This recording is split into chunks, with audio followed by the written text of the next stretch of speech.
Well, can you believe it? A week tomorrow is going to be Christmas Day. Despite all the bad weather we've had recently, it seems to have calmed down a little bit now, so fingers crossed it's going to hold out all week. I've just harvested a few more veg here for some stew, and the parsnips are coming out all right, but the bigger ones seem to be suffering a lot more canker this year. I've never had it before, or not this bad anyway, and it's my usual variety, which is called Gladiator F1. However, the carrots still keep coming out good. Sweet candle, mixture of variety here. Look, you can see something from that size right up to that way, and it's nice to see the round end, the stump end coming back on again. And to top it off, this one, I've got a root of celeriac there, and I've still got about another 6 of them to go, but lovely scent.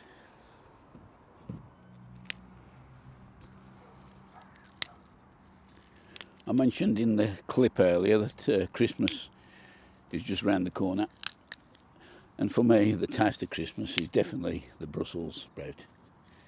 Believe it or not, as a kid I didn't like these, I wouldn't touch them. I love cabbage but not sprouts, and my mum had this ingenious idea. She convinced me that these were baby cabbages, so I tried them and I loved them, and ever since then they're probably my favourite vegetable.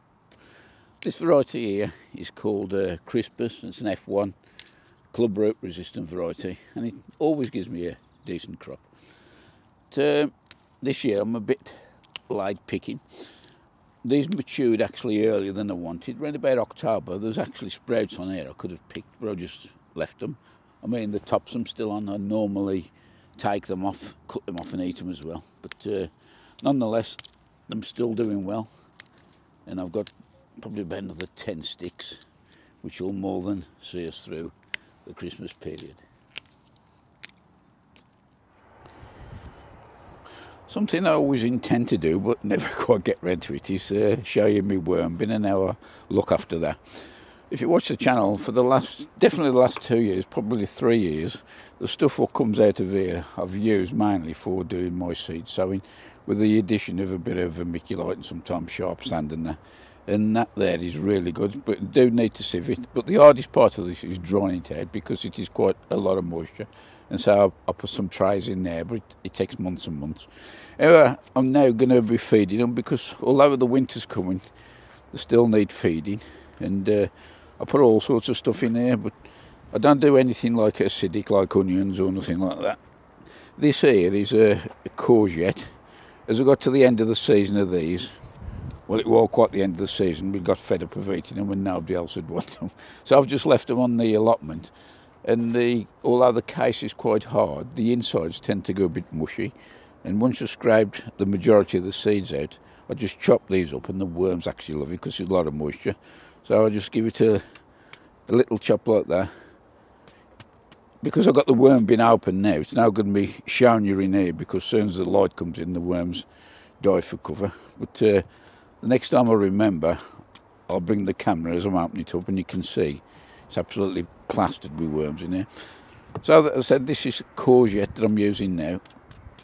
I have got some old, I think this is celeriac foliage, and I'm not too careful with it at all. I just get it in a bunch, and I'm just shredding it really. I mean, the worms will do the work once they get covered up. And another ingredient they do really like, get the cheapest porridge house from any supermarket, and I'll give these a little sprinkling of that. Also, I'll put these on the bird table because they like them as well. So I'm just going to carry on with this. The other thing, and all, with being winter, you do need to insulate the bins. I've got 3 or 4 layers of carpet on here. If you keep that moist, you'll find that the worms will actually go inside the layers, and they'll breed in there as well. I've got lots of little white worms in there, they're called springtails, and also the red wrigglers as well. So I'm going to carry on with this, and I'll come back to you a bit later.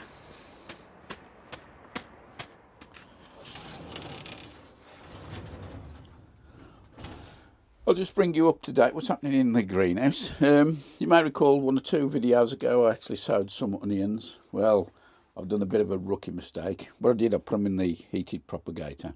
Because we had a few cool nights, I put the lids on, but also I put bubble wrap across. And I've got a few jobs going on inside the house, so I've neglected them a bit and not took the covers off. Consequently, I'm struggling for light, and I don't know if you can see here, there's a few of them actually toppled over. Now, I've got two options. What I might do is move these indoors and pop these under lights for probably a week or so, see if they do pick up. But as a bit of insurance, I've got some 1 litre pots here, and I'm probably going to sow the Tough Ball, Vento, Alista, and maybe the long red Florence again, and just as a backup there. These might pick up, I don't know, but I'll see. In the meantime, I'm going to be sowing another batch in here. But it's interesting to see the Zabroon that I did on multi-sow station, 3 in each cell, 40 cells. There's only 3 plants come up altogether, and I think, you know, it just confirms it's a crap batch of seed. Fast forward 2 or 3 days, and these have been under the lights now for, say, good 36, 48 hours. I can't see no difference, so I'm going to write them off and sow some more. Excuse the crinkling, but it's the foil blanket behind me to reflect a bit more light into here. So I'm going to resow these back into the greenhouse. I'm going to sow one more set of sayers of Zabroon, and I've got a brand new packet of seeds here. These are from a company called Premier Seeds Direct. And looking at the number of seeds in there, I probably won't be sowing my last lot. But we'll see how these goes anyway. Like I did last time, I've put a depression in each cell, and I'll put 3 or 4 seeds in, and so we'll see how they go. So I've sown another 4 Agriland plug plant trainers there with 4 different varieties, and I've also got these 5 tubs here where I've sowed a few days earlier. Really, by sowing the onions earlier, I didn't gain nothing at all, and that was purely my fault through neglect. Nonetheless, we'll see how they go. I've also resown the Zabroon in that 40 cell tray, multi-sown there, 4 or 5 seeds as you saw a bit earlier, and we'll see how they go. If you notice in here, I've got a water bath, and that's what I water from now underneath. I don't actually keep that in the propagator because the humidity will be too high, but every time I give them a water, I do pop it in there. So all that's left now is to cover them up. I'll just check the temperature on the thermometer there, thermostat, sorry. That's at 17 degrees and it's currently at 14.8, so I'll just pop the lid on.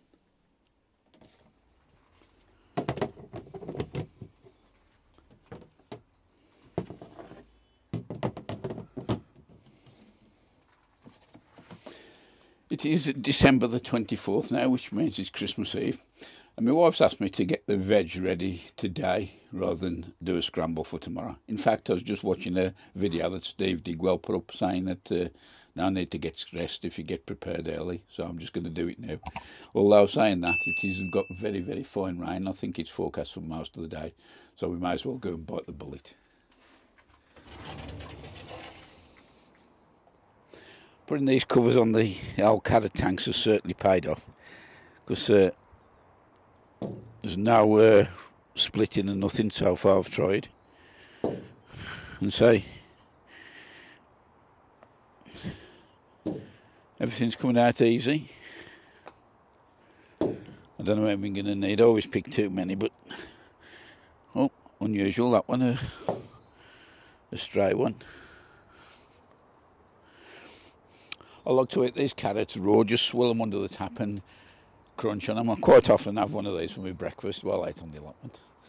1, 2, 3, 4, 5, 6. I'll just pick another couple. Oh, blimey, that's a you.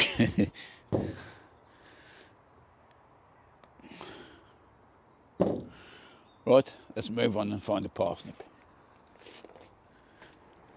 Because I've not grown these in probably a raised tank, these are not so easy to get out as the carrots. So what I like to do, as you've probably seen before, is use this drain spade. Go down 2 or 3 inches outside of the parsnip, but go down the full depth and just rock it.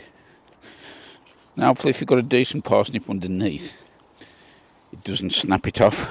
Well, you might lose the little bit of taproot, but you don't usually eat that anyway.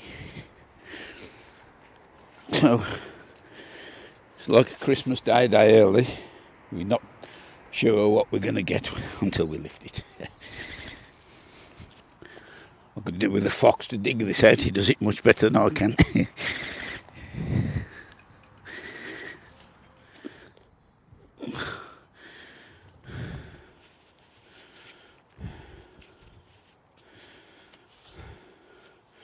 think I might need to get another one as well.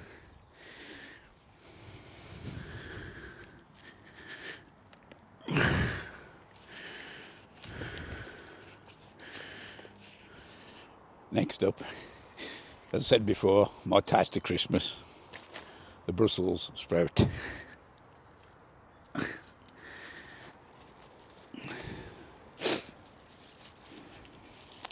I've tied these into the poles.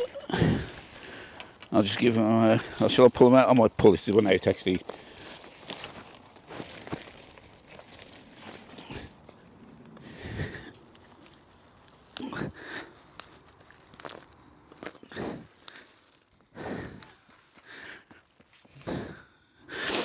So I'd rather pull the brassicas completely out, not leaving the roots in and risking the club root getting into the soil.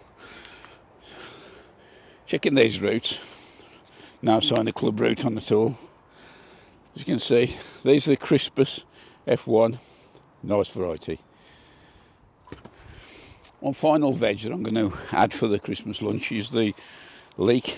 As you can see, I've got some on the front here, but these at the back are what they call pot leek. I grew these probably 10 years ago, probably the first or second time on the plot when I had it, and I was quite surprised how well they grew. Not grown them since, and last year one of the other plot holders had got some spare little plants and he gave me, I popped them in, they've done very well. So I'm just going to lift one or find a decent one, and I'll show you what we've got once it's out the ground.